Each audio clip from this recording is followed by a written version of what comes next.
Happiness, Arit. Hello Maastricht, and welcome back to episode 7 of this season, because we just don't know when to stop. This is the second to last episode of this season, therefore no tears yet, we are still here. This is my colleague Christian Jacobs. And this is my colleague Marija Chabanowska, and we're both very happy to bring you the news of Maastricht. Welcome to our show. So this episode features a sketch about how to be a rebel in Maastricht, a look into sustainability, a student forum conference in Brussels, a weird psychology experiment. But first, let's take a romantic stroll around the artistic corners of Maastricht, Musemnight.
So what's the most rebellious thing you've done in Maastricht? Well, I love eating food during lectures, looking at the sign telling me not to eat food during lectures.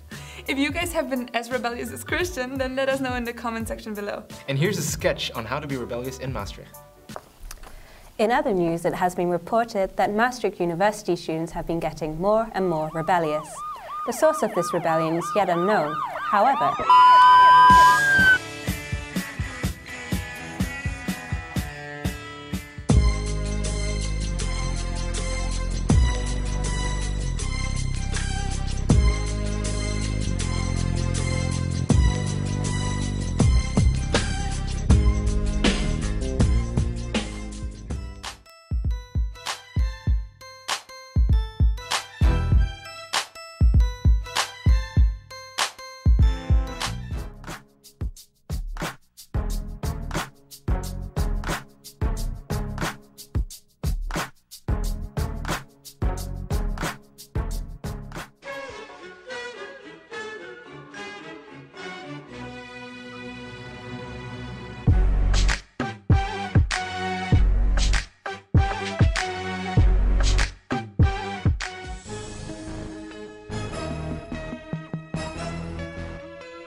Organizations in Maastricht organized a week focusing on sustainability and pampering the earth a little bit.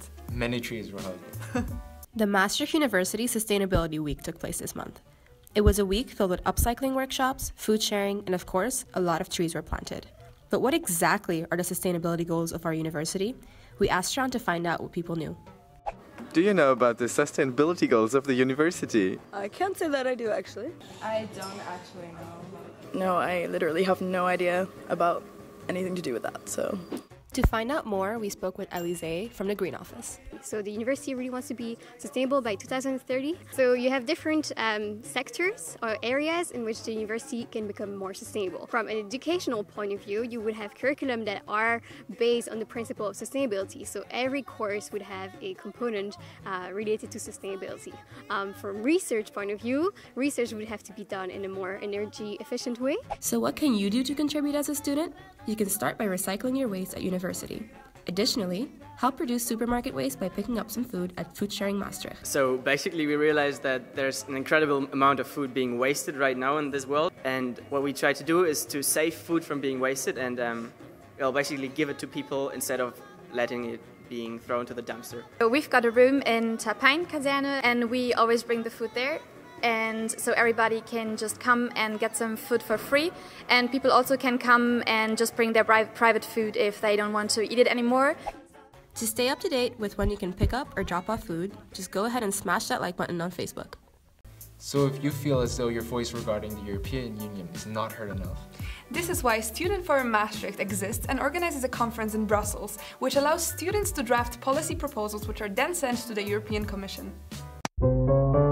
Brussels is considered to be the capital of the European Union, as it hosts a number of principal EU institutions. This makes it a perfect location for youth engagement in European politics and policy drafting. Breaking Mass is in Brussels. Today we will be exploring Student Forum 2017, which is organized at UN Campus Brussels, a place where Maastricht students have the opportunity to organize events and conferences. Let's go see it. We are here with Maximilian Beck, and he will tell us a little bit about the conference. So, could you elaborate on what Student Forum is? So Student Forum is a student conference organized by students from Maastricht University, and it takes place every year in April. We get 40 students from all over Europe together, and they develop 4 policy proposals which are then forwarded to the European Commission. So what kind of issues have you been working on with your committee? I'm in the Modern Healthcare Committee, and we are tackling the issue of resilient healthcare systems in the European Union. And what are some of the solutions that you have come up with in the committee? Based on the fact that the European Commission has only a supportive role for the member states of Europe, we came up with a kind of checklist which includes guidelines for the member states how they can improve their health systems when it comes to resilience, to make them more resilient. I'm in the Committee of Increasing Youth Participation in the European Union, and basically as a youth we're trying to reach disorganized youth and include them and to get more involved in politics. And what are some of the solutions that you have come up with? So we've thought of a 3-way strategy to tackle the problem of youth participation. One of them is education, to teach high school and primary school kids about the EU and have them teach each other rather than have the teachers, so they can have like a learning environment. The second way is communication. The EU has a lot of different strategies, but they only really reach youth that are already interested in the EU instead of increasing the reach to people who are not yet engaged with the EU. And the third strategy that we have, participation. You have citizens' initiatives. We want to introduce youth initiatives specifically for young people so they can vote and deal with the issues that they themselves find really important and that relate to them. So today we got to see that youth events such as Student Forum Maastricht make it possible for students to make their voices heard on a European level. So if you missed out on the food sharing event and are in need of some extra cash to feed yourself, the FPN provides you an opportunity to participate in one of their experiments in exchange for monetary compensation. That's why a few of our members allowed themselves to be experimented on, and here's what we found. Hello everybody, my name is Dr. Patel and this is my psychology experiment. I really hope you enjoy. I managed to find 5 participants to take part in my experiment. The 2 on the left are the treatment group and the 3 on the right who are just leaving are the control group. Look how graceful they bloody are. My beautiful assistant told to the treatment group a word. In this case, the word was laundry. This would help them hopefully memorize a piece of text that would later be read out to both groups. The control group were then told to come back. Take your time. Thank you. Money is time. Did you not know? My assistant then proceeded to read the abstract text which somehow was related to laundry. Not money laundry, of course. After reading the text, both groups had to write down as much as they could remember in a set period of time.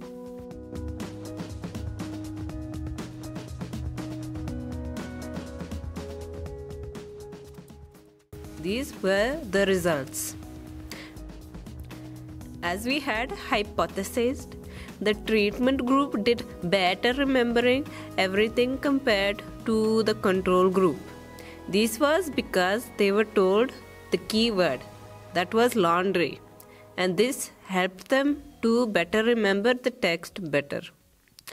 Or they are simply aliens, but I guess we will never know. And do not try to contact me because I'm out of office and I also don't exist. If you guys want to do something interesting next month, here are a few events for you.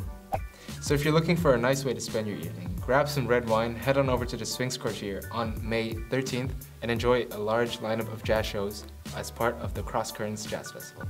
The We Festival is a non-profit sustainable organization run by a cohort of students, locals and artists. You can attend a bunch of festivals and nice cultural events. It will happen from the 13th until the 20th of May. Check it out. So on May 16th at 8 p.m. at Tapijn, there will be the Battle of the Studies, which features a battle of several bands representing FASOS, MSP and UCM. The University College Maastricht is organizing a Pine conference focusing on democracy and capitalism and its challenges and alternatives. You can check it out on May 13th. Wow, that lightning though. Guys, we're recording. Oh, damn, sorry, my bad. That concludes this episode. Thanks for watching. Hope you enjoyed it. See you again next time. Don't forget to share, like, and subscribe, and tune in for the next episode. Bye, guys.